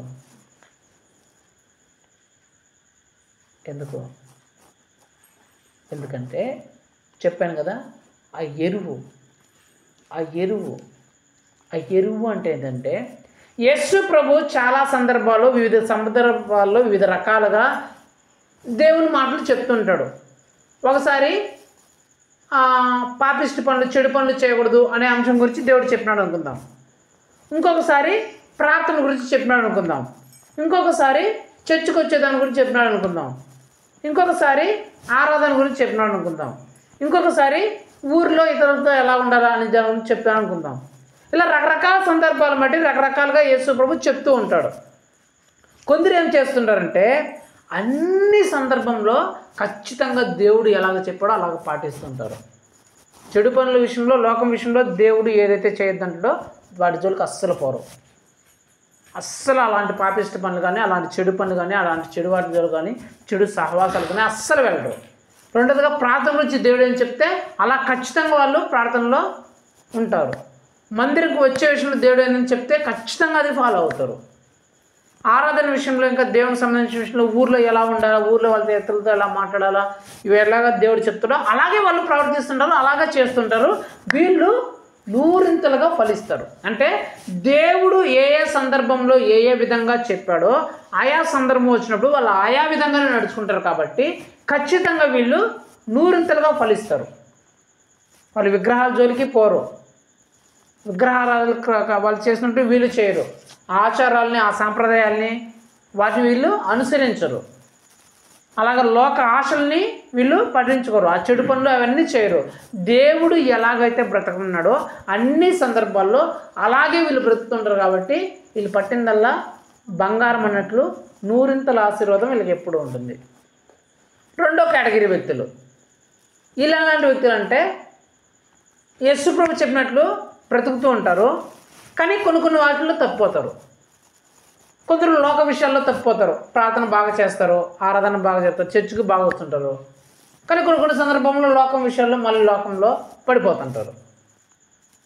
లేదు లోకం విషయంలో బాగుంటారు, లేదంటే లోకం విషయంలో పడిపోకుండా ఉంటారు. అంటే ఆ పాపిష్టి పనిలో కానీ, ఆ పాపిష్టి వాటిలో స్నేహాల్లో కానీ, ఆ విగ్రహాలలో కానీ వాటి జోలికి వీళ్ళు జరుపుకోరు. అలాగని ప్రార్థన కూడా చేయరు, చర్చిలు కూడా సక్రంగా రారు, కుటుంబ ప్రార్థనలో ఉండరు, దేవుని వాక్యం సరిగ్గా వినరు. ఇలాంటి వ్యక్తులు ఉంటారు. అర్థమైందా? రెండు రకాల వ్యక్తులు ఉంటారు. ప్రార్థన బాగా చేస్తుంటారు, ఆరాధన బాగా చేస్తుంటారు, అన్నీ బాగుంటాయి. అది వాటితో పాటు అప్పుడప్పుడు లోకంతో కూడా టచ్లో ఉంటారు, లోక విషయాలతో కూడా టచ్లో ఉంటారు వీళ్ళు. రెండోది ఏంటంటే లోకంతో అస్సలు టచ్లో ఉండరు. అసలు ఆ చెడు పనులు కానీ ఆ విగ్రహ సంబంధించిన వాటితో అసలు వాళ్ళకి సంబంధమే ఉండదు. అట్లా అని చెప్పి ప్రార్థన చేస్తారంటే ప్రార్థన కూడా చేయరు, వాక్యం చదువుతారంటే బైబిల్ కూడా చదవరు, చర్చి కన్నా సక్రంగా వస్తారంటే ఎప్పుడు వాళ్ళకి బుద్ధి వచ్చినప్పుడు వస్తూ ఉంటారు, పోతూ ఉంటారు. ఇలాగ ఉంటారు. ఈ వ్యక్తులు అంటే మూడో కేటగిరీలో ఉండే వ్యక్తులు. రెండో కేటగిరీలో ఉండే వ్యక్తులు. మూడో కేటగిరీలో ఉండే వ్యక్తి అంటే వీళ్ళు ప్రార్థన చేయరు, దేవుని వాక్యం చదవరు, చర్చిలకి సక్రంగా రారు, దేవుని మాట అయితే బాగా వింటారు, అట్లా నడుచుకుంటూ ఉంటారు, కానీ ఇవి ఉండవు. అప్పుడప్పుడు లోకంతో ఒకటి వస్తూ ఉంటారు. వాళ్ళు ఏదైనా డిన్నర్లు పెడితే, ఆ విగ్రహాలు ఏదైనా పెడితే ఏదైతే ఏం లేదు తినేద్దాం, ఆ చికెన్లకు మటన్లకు కకృతి పడి అది విగ్రహందే, ఆ విగ్రహం అర్పించిందా అని అది ఏమి చూసుకోకుండా, బలి అర్పించింది చూసుకోకుండా తినేసి వచ్చేసేది. లేకపోతే సినిమాలు కదా, సర్లే ఒకసారి చూసుకొద్దాం, త్రాగపోతేనే కదా ఒకసారి తాగదాం లేకపోతుందిలే అని చెప్పేసి వాళ్ళతో స్నేహాలు ఎంత చేసినారో అట్లా. అంటే దేవుడు మాటలు వీళ్ళు వింటారు తప్ప ఆ సందర్భం వచ్చినప్పుడు కొన్ని అనుసరిస్తారు, కొన్ని వదిలేస్తారు. అర్థమైందా? వీళ్ళు ఎవరంటే లాస్ట్ కేటగిరీలో ఉండేవాళ్ళు. వీళ్ళు 30 అంతలుగా ఫలిస్తారు. 4 కేటగిరీల్లో, ఈ 4 కేటగిరీలో ఉన్న వాళ్ళలో 3 కేటగిరీలు అస్సలు ఆ గింజలు మొలకే ఎత్తల, చెట్లే రాలా, అంటే కాయలే కాయల. 4వ గింజ మాత్రం కాయలు కాసింది, కాయల్లో కూడా తేడా మళ్ళీ. కొన్నేమో 100 కాయలు కాసింది, కొన్నేమో 60 కాయలు కాసింది, కొన్నేమో 30 కాయలు కాసింది. ఒకవేళ నువ్వు ఈ 3 గింజల్లో లేకపోతే నువ్వు షబాస్, ఫలించే చెట్టుగాని నువ్వు ఉంటావు. ఆ 3 గింజల్లో ఉంటే మాత్రము, ఆ 3 విత్తనాల్లో ఉంటే మాత్రము నీ జీవితం నాశనంలో ఉన్నట్లే. మొదటి విత్తనం అయితే సాతాను చేతుల్లో ఉంటుంది, అది ఎప్పుడూ నాశనమే. ఏ క్షణమైనా, ఏ రోజైనా, ఏ గంట అయినా అది ఎప్పుడు నాశనంలోనే, దుఃఖంలోనే, కష్టంలోనే, బాధలోనే బ్రతకాల్సిందే మొదటి విత్తనం.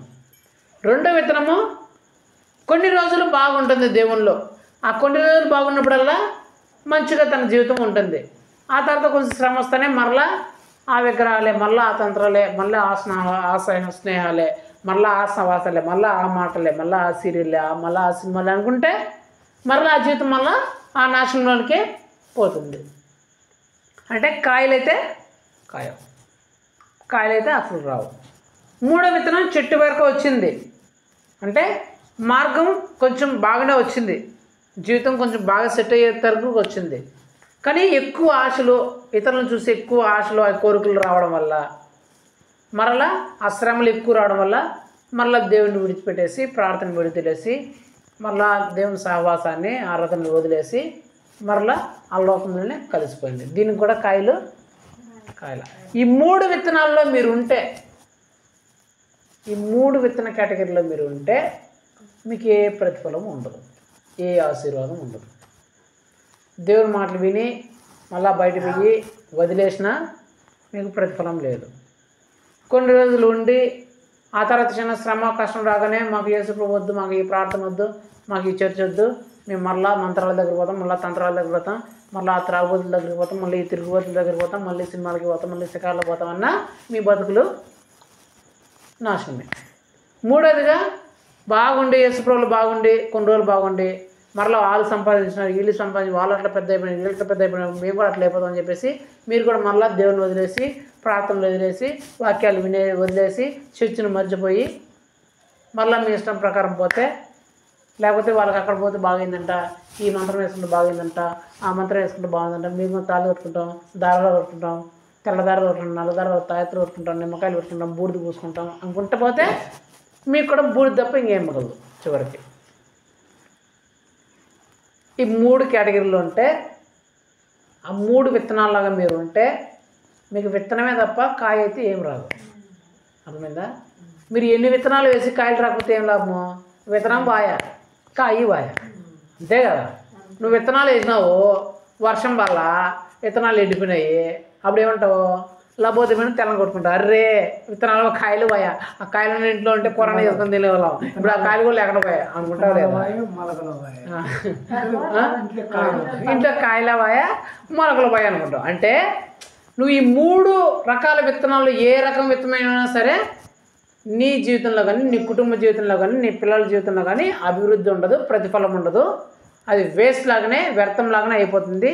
నీకు దుఃఖము, చింత, బాధ, రోగము, అన్నీ శ్రమలు, కష్టాలు, బాధలు ఏం మిగులుతాయి ఈ 3 రకాల విత్తనాలలో ఏదో రకంలో నువ్వు ఉంటే. 4వ రకం విత్తనాల్లోకి నువ్వు వస్తే నువ్వు శబాష్, కొంచెం మెట్టు వచ్చినట్లే, ఏదో కాయలు కాస్తాయి. అయితే ఈ కాయలు కాసే దగ్గర నువ్వు జాగ్రత్త పడాలి, ఎలా ఆశీర్వదించబడుతున్నావు అనేది. దేవుడు ప్రతి ఒక్కరిని 100 రెట్లుగా ఆశీర్వదించాలని దేవుడు కోరుకుంటాడు. ఇస్సాకు విత్తనం వేసినాడు కదా కరువు దేశంలో, ఎన్నింతలు వచ్చింది? చదవండి. ఆదికాండం 26వ అధ్యాయం నేను చదువుతా చూడండి, 12వ వచనం. ఇస్సాకు ఆ దేశమందున్న వాడై విత్తనం వేసి ఆ సంవత్సరము 100 ఫలము పొందెను. ఎన్ని రెట్లు వచ్చిందంట? 30 రెట్లు ఎందుకు రాలా? 60 రెట్లు ఎందుకు రాలా? ఎందుకు 100 వచ్చింది? ఎప్పుడు విన్నాడు? చెప్పలేదండి అని బాగా గుర్తుపెట్టుకున్నాడు. ఇస్సాకు కరువు దేశంలో ఉన్నాడు. ఎక్కడున్నాడు? కరువు దేశంలో ఉన్నాడు. కరువు దేశంలో ఉన్నా సరే గెరారు అనే కరువు దేశంలో ఉన్నాడు. ఐగుప్తు దేశంలో పచ్చగా ఉంది, ఇక్కడ తినడానికి కూడా తిండి లేదు, అక్కడ మాత్రం సమృద్ధిగా ఉంది ఐగుప్తులో. అక్కడ పోతే బాగా బతికిపోతాడు, పశువులకి వాటికి బతికిపోతాయని అతనికి తెలిసి ఎందుకు పచ్చగా ఉంది, అంత సమృద్ధిగా ఉందని అనుకున్నాడు. కానీ యేసు ప్రభు ఆ రోజు రాత్రి ఏమన్నాడు? నువ్వు పోవద్దు, నీకు కరువు అయినా సరే ఇక్కడ ఉండు, నువ్వు ఐగుప్తు దేశానికి అస్సలు పోవద్దు అన్నాడు. అయ్యో కరువు కదా ప్రభువా, ఇక్కడ ఉంటే చచ్చిపోతున్నావు, ఏం చెప్పలే ఇస్సాకు. సరే ప్రభు నువ్వు చెప్పావు కదా, నేను ఇక్కడ ఉన్నాడు. కరువు దేశంలో ఉన్నాడు ఇస్సాకు. ఆ పచ్చగా కనిపించిందని చెప్పి పచ్చలోకంలోకి వెళ్ళిపోలా, ఈ కరువు దేశంలోనే దేవుడు చెప్పాడని ఉన్నాడు. ఎప్పుడైతే దేవుడు చెప్పాడో ఉన్నాడో, దేవుడు విత్తనం వేపించినాడో 100 రెట్లు చేసినాడు. అర్థమైందా? అంటే నేనేం చెప్పాలనుకున్నానంటే, ఆ పరిస్థితి ఎలాగైనా ఉండొచ్చు, అది కరువే ఉండొచ్చు, అది బాధే ఉండొచ్చు, అది ఇబ్బంది ఉండొచ్చు, అది రోగమే ఉండొచ్చు, అది కష్టమే ఉండొచ్చు, అది శ్రమే ఉండొచ్చు, కానీ యేసు ప్రభు చేయొద్దన్నాడా? చేయకూడదు. అది నీకు బాధ కలిగించేలాగా, ఇబ్బంది కలిగించేలాగా ఉండొచ్చు, యేసు ప్రభు వద్దన్నాడా? వద్దు. ఇస్సాకు అదే ఎంచుకున్నాడు. నాకు ఇక్కడ ఉంటే నేను ఆకలితో చచ్చిపోతా, పర్రా నాకేం ఇబ్బందిరా. ఆ యేసు ప్రభు మాత్రం ఐగుప్తు దేశానికి పోవద్దన్నాడు. పచ్చగా ఉన్నా సరే అక్కడ పోవద్దన్నాడు. కాబట్టి ఇక్కడ ఆకలితో అయినా నేను చచ్చిపోతాను తప్ప యేసు ప్రభు చేయొద్దన్న పని నేను చేయను అని నిశ్చయించున్నాడు. కాబట్టి విత్తనం వేస్తే 30, 60 కాదు 100 మెంతులు వేసినాడు యేసు ప్రభు. అర్థమైందా?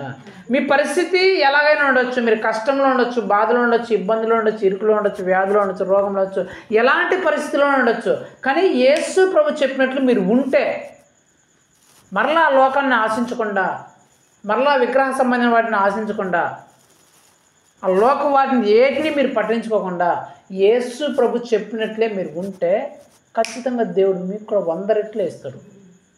దేవుడు అందరికీ 100 రెట్ల ఆశీర్వాదాన్ని ఇవ్వాలనుకుంటాడు. దేవుడు ఎప్పుడు కానీ మంచి నెలలో పడిన విత్తనం 30 రెట్లుగా ఆశీర్వదించబడాలా, 60 రెట్లుగా ఆశీర్వదించబడాలా అనుకోడు. ఖచ్చితంగా నా బిడ్డలు 100 రెట్లుగా ఆశీర్వదించబడాలా అనే కోరుకుంటాడు. కానీ ఆ 30 ఇంతలుగా, 60 ఇంతలుగా, 100 ఇంతలుగా ఆశీర్వదించబడేది ఎవరి చేతిలో ఉంటుంది? ఎవరి చేతిలో ఉంటుంది? మన చేతుల్లో ఉంటుంది. మనం చేసేదాన్ని బట్టే మనం 30 ఇంతలు రావాలా, 60 ఇంతలు రావాలా, 100 ఇంతలు రావాలని దేవుడు ఇస్తాడు. అర్థమైందా? దేవుడి చేతిలో ఉండదు. నీకు ఎంత ప్రతిఫలం నీ చేతుల్లో ఉంటుంది. నువ్వు మంచి నెలలో పడ్డావు, పడిన తర్వాత నువ్వు ఎంతైతే ఎరువుని తీసుకుంటావో దాన్ని బట్టి నీకు కాయలు కాస్తాయి. అలాగే నువ్వు ఎలాగైతే దేవునిలో నువ్వు ఎదుగుతావో దాని ప్రకారమే నీకు ఆశీర్వాదం ఉంటుంది. సో నువ్వు ఏ రకం విత్తనంలో ఉన్నావో ఒకసారి ఆలోచించుకో. దేవుని వాక్యం విని ఈ చెవులు వదిలేసి మరలా నీ ఇష్టానుసారంగా సాతానికి అప్పగించుకొని మరలా నీ ఇష్ట ప్రకారమే తాగుతా తిరుగుతా లోకంలాగానే బ్రతుకుతున్నావా? అలాగ త్రో ప్రక్కన పడిన విత్తనంలాగా మీరు ఉన్నారా? లేకపోతే దేవుని వాక్యం విని అప్పుడు మాత్రం అబ్బా ఏ భలే చెప్పాడు, యేసు భలే చెప్పాడు, అసలు ఇంకా ఇక్కడ నుంచి నేను ఇలాగే ఉంటాను అని చెప్పేసి ఒక వారం రోజులు, ఒక 1 నెల రోజుల్లో బాగా ప్రార్థనలో, వాక్యంలో, ఆరాధనలో, కుటుంబ ప్రార్థనలో, చర్చిలో, సంఘాల్లో ఉండి తర్వాత చిన్న జలుబు రాగానే, జ్వరం రాగానే యేసుప్రభు లేడు, యేసుప్రభు కళ్ళు లేవు, కాళ్ళు లేవు, చేతులు లేవు, ముక్కు లేదు, ఏం లేవు, నన్ను ఇట్లా వదిలేసినాడు అని చెప్పేసి మళ్ళీ నువ్వు ఆ మంత్రాలు, ఆ తాయెత్తులు కట్టండి, అది ఇవ్వండి, ఆ చెప్పుల కింద పెట్టుకోండి, పరకట్ల కింద ముందర వేసుకోండి, నిమ్మకాయలు పక్కన పెట్టుకోండి, నల్లదారాలు కట్టుకోండి అన్నవా? నువ్వు రాత్రి నిలబడిన విత్తనము నువ్వు కూడా మాడి కలిపోతావు.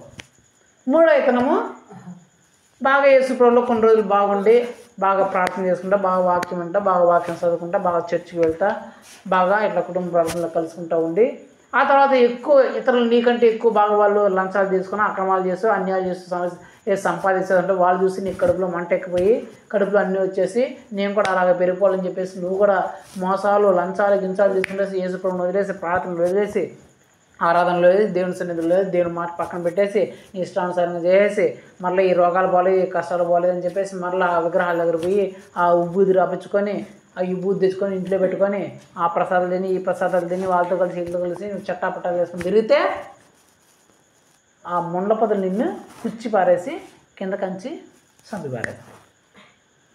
అట్లా కాకుండా నువ్వు మంచి నేల పడిన విత్తనంలాగా యేసు ప్రభు చెప్పినట్లే నువ్వు అన్ని పరిస్థితుల్లో, అన్ని సమయాల్లో, అన్ని సందర్భాల్లో నువ్వు నడుచుకుంటూ ఉంటే ఖచ్చితంగా నువ్వు అయితే 30 ఇంతలుగా, అయితే 60 ఇంతలుగా, లేకపోతే 100 ఇంతలుగా ఖచ్చితంగా ఏదో ఒక ప్రతిఫలం నీలో ఉంటుంది. మరి నువ్వు ఏ ప్రతిఫలంలో ఉండాలనుకుంటున్నావు? 30, 60, 100 అనేది ఎవరి చేతిలో ఉంటుంది? నీ చేతిలో ఉంటుంది. మరి నువ్వు 30లో ఉండాలనుకుంటావో, 60లో ఉండాలనుకుంటావు, 100లో ఉండాలనుకుంటావు, నీ ఇష్టం. నేనైతే ఎస్ఐ నేను 100లోనే ఉండాలనుకుంటాను, నాకు 30 వద్దు, 60 వద్దు. మరి మీరు ఎట్లున్నారో నాకు తెలియదు. మరి 100లో ఉండాలంటే నేను 100లో ఉండాలని మాత్రం యేసుప్రభు ఇచ్చాడు. ఆ 100లో రావాలంత తగిన పనులు మనం చేయాలి. ఎలాంటి పరిస్థితి వచ్చినా ఇస్సాకు వల్ల ఎలాంటి పరిస్థితి వచ్చినా, ఎలాంటి ఇబ్బంది వచ్చినా, ఎలాంటి శ్రమ వచ్చినా, ఎలాంటి కష్టం వచ్చినా యేసుప్రభు చేయొద్దంటే చేయదు, యేసుప్రభు చెయ్యంటే చెయ్యి. అబ్రహాం ఉన్నాడు కదా, అబ్రహాము యేసుప్రభు అబ్రహాం చూసి నీ కొడుకుని బలిచ్చాయంటే ఏమన్నాడుతున్నావు యేసయ్య, నీకేమన్నా తెలుగు ఉందా లేదా ప్రభా, కొడుకుని బలిచ్చేయమంటావు? ప్రభా ఏంది ఇది, నువ్వు అసలు దేవుడేనా, నువ్వేం ప్రభా ఎట్లా చెప్తున్నావు, అమ్మో నువ్వేదో మంచి దేవుడు అసలు నువ్వు బిడ్డనే బలిచ్చేయమంటాడు అన్నాడా? ఎత్తుగా మీ ఇచ్చాడానికి రెడీ అయిపోయినాడు. కత్తి ఎత్తుకుని నరికేస్తుంటే యేసుప్రభు చాలరా నాకు అర్థమైపోయింది అన్నాడు. అది బిడ్డ పోతున్నాడా, బిడ్డ చచ్చిపోతున్నాడా, ఏమి చూడాల అబ్రహాం యేసుప్రభు చెప్పాడు. అతనికి నష్టం వస్తుందా, అతనికి ఇబ్బంది వస్తుందా, తనకు బాధ వస్తుందా, కష్టం వస్తుందా, ఏం చూడాల. యేసుప్రభు చెప్పాడు నేను చేస్తా అంతే. అది నాకు నష్టమా, కష్టమా, కన్నీరా, బాధ, ఇబ్బందా, శ్రమ, దుఃఖమా ఏమి చూడాల. ఇస్సాకు కూడా అంతే. నాకు ఆకలే, నేను చచ్చిపోతాను, నేను బతుకుతాను, నాకు అన్నం దొరుకుతుందా, నాకు నా భార్యకి అన్నం దొరుకుతుందా, నా పని మనుషులకు అన్నం దొరుకుతుందా, నా పశువులకు అన్నం దొరుకుతుంది, ఏం చూడాలి. యేసుప్రభు వెళ్ళొద్దన్నాడు, నేను వెళ్ళను. కావాలంటే ఇక్కడ కావాలంటే మాడి మసీ చచ్చిపోతా. అర్థమైందా? అలాంటి పరిస్థితిలో నువ్వు ఉంటే యేసుప్రభు చేయొద్దంటే నేను చేయను, యేసుప్రభు చేయమంటే చేస్తా. యేసుప్రభు చేయొద్దని చెప్పిన తర్వాత ఈ ప్రపంచం మొత్తం వచ్చి చెప్పి చేయమన్నా నేను చేయను. యేసు ప్రభు చెయ్యి అని చెప్పిన తర్వాత ఈ ప్రపంచం అంతా వచ్చి వద్దని చెప్పినా కూడా నేను చేయకుండా ఉన్నాను అనేది మన నిశ్చితం ఉండాలి. అప్పుడు నువ్వు 100ంతలుగా ఆశీర్వదించబడతావు. అంతేగాని యేసు ప్రభు చేయమని తర్వాత వాళ్ళు పెద్ద మనుషులు వచ్చి నీకంటే పెద్దోళ్ళు వచ్చి చెయ్యకపోతే నీ అంతా చూస్తా, నీ రేషన్ కార్డు బీకేస్తా, నీ పెన్షన్ బీకేస్తా, చేస్తారు ప్రభావ చేస్తా ప్రభావ విగ్రహాలు ముఖ్యత అన్నావు అనుకో అది అర్థమవుతుంటుంది. యేసు ప్రభు చెయ్యని తర్వాత వాళ్ళని చూసి వీళ్ళు చూసి వాళ్ళు చేస్తున్నట్లు ఎందుకు వచ్చిందో మనం చేతనుకున్నాము వాళ్ళ కష్టం పడతాం అనుకున్నావు అనుకో నీకే లాస్. అర్థమైందా? యేసు ప్రభు చేయొద్దంటే నేను చేయను, యేసు ప్రభు చేయమంటే చేస్తా. ముందు ఎవడున్నా నాకు సంబంధం లే. ముందు ఎర్ర సముద్రంలోనే గొలియాతే ఉన్నాయి, ఇంకెవడైనా ఉన్నాయి. యేసు ప్రభు చేయొద్దన్నా నేను చేయను, యేసు ప్రభు చేయమన్నా నేను చేస్తాను అనేది నీ తీర్మానం అయితే, అనేది నీ నిశ్చయిత అయితే నువ్వు 100ంతలుగా ఆశీర్వదించబడతావు. అలా లేకపోతే నువ్వు 60ంతలోనూ 30ంతలోనూ ఉంటావు. ఆ 4 విత్తనం కూడా లేకపోతే నువ్వు నశించిపోయి ఆ 3 విత్తనాల్లో ఉంటావు. సో ఈ 4 విత్తనాల్లో మీరు ఏ విత్తనమో మీరు ఆలోచించుకోండి. మీకే అర్థమైపోండాల నేను ఏ రకం విత్తనం అనేది మీకే తెలుస్తుంది.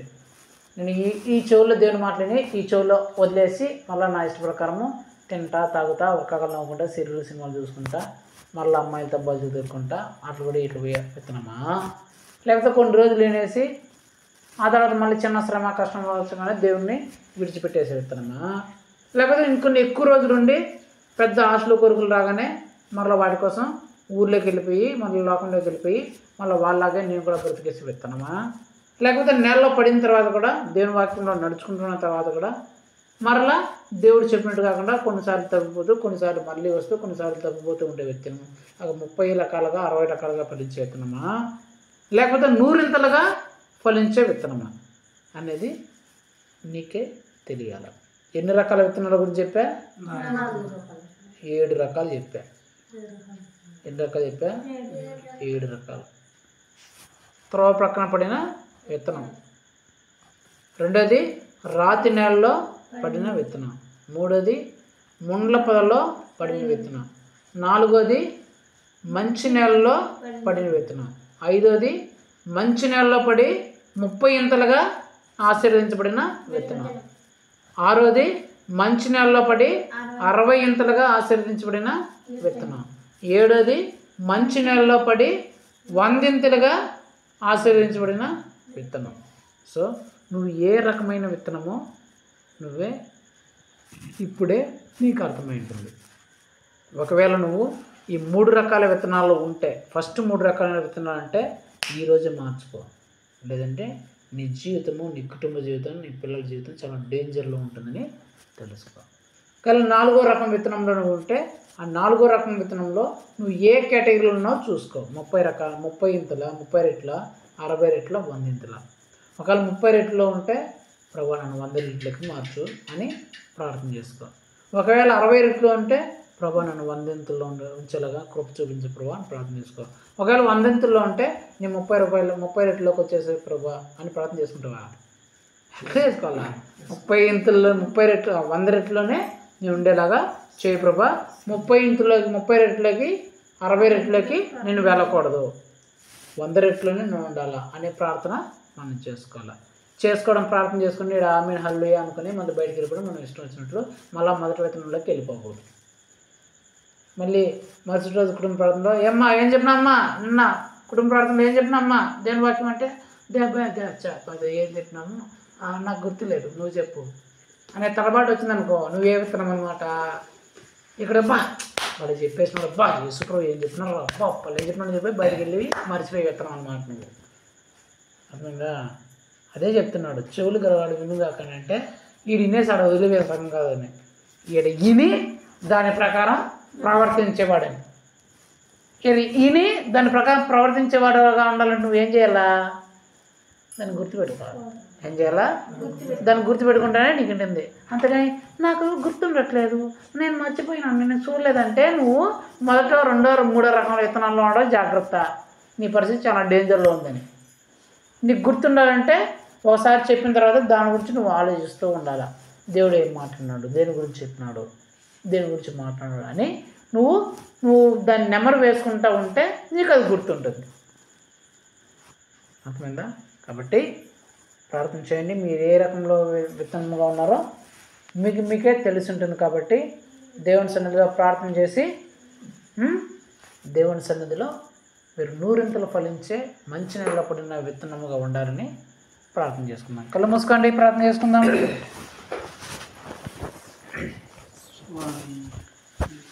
మహోన్నతుడ, సర్వోన్నతుడ, సర్వశక్తి గల దేవ, యేసయ్య బలమైన ఘనమైన శ్రేష్టమైన నామం బట్టి మీకు స్తోత్రం చెల్లిస్తున్నాం తండ్రి.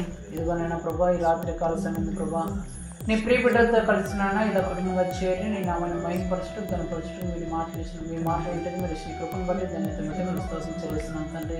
ఈ రాత్రి కాల సమయంలో ప్రభా మేము ఎలాంటి విత్తనమై ఉన్నామో ప్రభా మీరు మాతో మాట్లాడిన మాటలు బట్టి మీకు స్తోత్రం చెల్లిస్తున్నాం తండ్రి. అవును ప్రభా, మేము త్రోవ ప్రక్కన పడిన విత్తనాల వలె మీ మాటలు విని వాటిని ఈ చెవులో విని ఆ చెవులో వదిలేసి మరలా బయటకు వెళ్ళి లోకానుసారంగా ఇష్టానుసారంగా మరలా ఎలా బ్రతుకున్నాం అలాగే బ్రతికితే సాతాను చేతుల్లో మేము ఉంటాం. కాబట్టి నాయనా ఖచ్చితంగా మేము నశించిపోతామని, నశించిపోయే విత్తనంలో మేము ఉంటామని ప్రభా మీరు చెప్పినారు తండ్రి. తండ్రి ఇదిగోనైనా ప్రభా మీ మాటలు విన్నప్పుడు సంతోషంతో మేము అంగీకరించి అవును ఇలాగే మేము బ్రతకాలా, ఇలాగే మేము ఉండాలని మీ మాటలు విన్నప్పుడు మేము అలాగా అనుకొని కొన్ని రోజులు అలాగా బ్రతికి మరలా ఏదైనా శ్రమ కష్టం ఇబ్బంది వచ్చినప్పుడు మరలా మీ సన్నిధిని వదిలేసి మీ ప్రార్థన వదిలేసి నాయన ఆరాధన వదిలేసి చర్చికి రావడాన్ని వదిలేసి వాక్యం చదవడాన్ని వదిలేసి మరలా లోకంలోకి కలిసిపోతే మేము రాత్రి నెలలో పడిన విత్తనం వలె మా వేరు మాడిపోయి మేము కూడా పనికిరాని వారి వలె మారిపోతామని మీరు చెప్పినారు తండ్రి. అలాగనైనా మీ వాక్యం విన్న తర్వాత మీ మాటలు విన్న తర్వాత మేము చాలా కాలం వాటిలో కొనసాగి వాటి ప్రకారం జీవిస్తూ తర్వాత నాయన ఇతరులకు సంపాదించుకునే ఆ గొప్ప పేరును మహిమను వారు సంపాదించుకున్న దాన్ని మేము చూసి మేము కూడా అలాంటి వాటిని పొందుకోవాలని ఆశతో కోరికతోనైనా మీకు ఇష్టం లేని కార్యం చేసి మీరు చేయవద్దని చెప్పిన పనులు చేసి లోకాన్ని ఆశించి ప్రభా ఆ లోకం వైపు మేము వెళ్ళిపోతే ఆ లోకం ప్రకారం మేము ప్రవర్తిస్తే మేము ముళ్ళ పొదల్లో పడిన విత్తనం వల్లే కొన్ని రోజులకి ప్రభా అవి మమ్మల్ని అణిచివేసి మేము కూడా ఫలితం లేకుండా వ్యక్తంగా పోయే విత్తనంగా మేము ఉంటామని మీరు తెలియజేస్తున్నారు తండ్రి. అలా కాకుండా ప్రభా మంచి నేలలో పడిన విత్తనం వల్లే మీ మాటలు మేము విని ఆయా సందర్భాల్లో ఆ సందర్భానుసారంగా మీరు ఏమైతే చెప్పారో ఆ మాట ప్రకారం మేము జీవిస్తే మేము ఖచ్చితంగా ఫలించే విత్తనాలుగా ఉంటామని, ఖచ్చితంగా ఆశీర్వదించబడిన విత్తనం వల్లే మేము ఉంటామని మాకు తెలియజేసిన విధానాన్ని బట్టి మీకు స్తోత్రం చెల్లిస్తున్నాం తండ్రి. అవును ప్రభా, మంచి నేలలో పడిన విత్తనం కూడా నాయన 30 ఇంతలుగా 60 ఇంతలుగా 100 ఇంతలుగా ఫలించినట్లు మేము చూస్తున్నాం తండ్రి.